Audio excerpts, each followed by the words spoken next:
WhatsApp groups के सीमा पार connection को लेकर बड़ा खुलासा हुआ है। पिछले साल भी सामने आया था संदिग्ध ग्रुप्स का मामला। जी हां, पिछले साल ही खानका एसोसिएशन के प्रमुख मजीदी जो दावा कर रहे हैं उस पर गौर करना चाहिए। वो ये कहते हैं कि पिछले साल भी इन व्हाट्सएप ग्रुप्स की हमने शिकायत की थी कि इनकी पड़ताल जरूरी है और अगर नहीं की गई तो ये किसी बड़ी साजिश को अंजाम दे सकते हैं। अब जो कुछ हुआ है पिछले शुक्रवार को, उसके बाद एक बार फिर एसोसिएशन की तरफ से इसे लेकर आगाह किया गया है।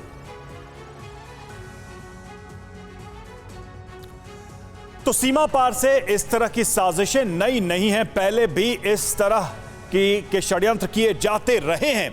और मोहम्मद कौसर हसन मजीदी का जो दावा है उसको भी जरा देखिए एक बार फिर से। 2021 में एक टीवी चैनल पर डिबेट को लेकर विवाद हुआ था, साल 2021 यानी पिछला साल। इसके बाद सोशल मीडिया पर कुछ लोगों को पाकिस्तान से धमकियां आई और धमकियों के स्रोत का पता लगाने पर संदिग्ध व्हाट्सएप ग्रुप्स की जानकारी मिली। यहीं से पता चला कि यह व्हाट्सएप ग्रुप का क्या कनेक्शन है। इन व्हाट्सएप ग्रुप्स पर भारत विरोधी बातें फैलाई जा रही थी, इंडिया के अगेंस्ट, अपने देश के खिलाफ बातें की जा रही थी। तब भी इसकी सूचना केंद्र और कई राज्य सरकारों को दी गई थी। उसी समय इसकी इंफॉर्मेशन जो सरकारें हैं, संबंधित अथॉरिटीज हैं, उनको दी गई थी। लेकिन करीब 10 महीने बीतने के बाद भी ये व्हाट्सएप ग्रुप्स चलते रहे हैं, ये ऑपरेशनल रहे।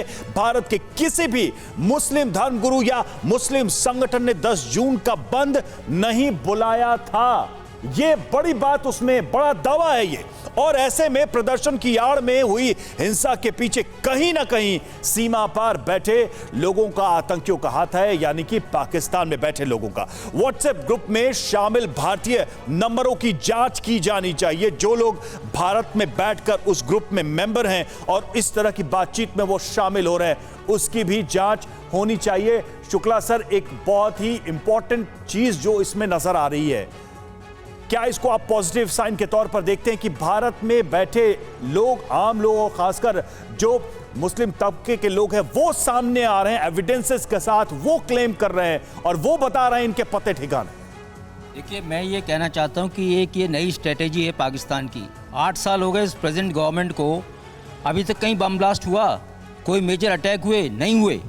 तो ये एक नई स्ट्रेटेजी बनाई उन्होंने कि किस तरह से भारत में कुछ ना कुछ नुकसान किया जाए, कोई एक दूसरे से भिड़ाया जाए। तो ये एक तरकीब निकाली है। हो सकता है इंटेलिजेंस वालों ने इस चीज़ को पकड़ी हो या समझा है कि नहीं, पर मुझे तो समझ में ये आता है कि जब डायरेक्ट अटैक नहीं कर पा रहे हैं तो ये सक्सेसफुल नीति है, क्योंकि इसमें लोगों को शामिल करिए। कोई तो सिंपैथ हैं, देश में बैठे लोग कोई तो सपोर्ट करें, तभी तो ये सिस्टम बना, तभी तो ये नेटवर्क बना व्हाट्सएप का।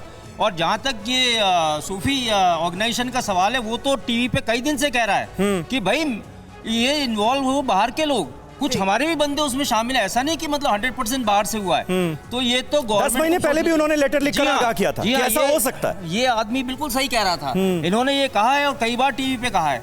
लेकिन मेरे को ये समझ में नहीं आया, क्या हमारी इंटेलिजेंस एजेंसी को इस नेटवर्क के बारे में या इस ऑपरेटिव के बारे में पता नहीं चला अभी तक?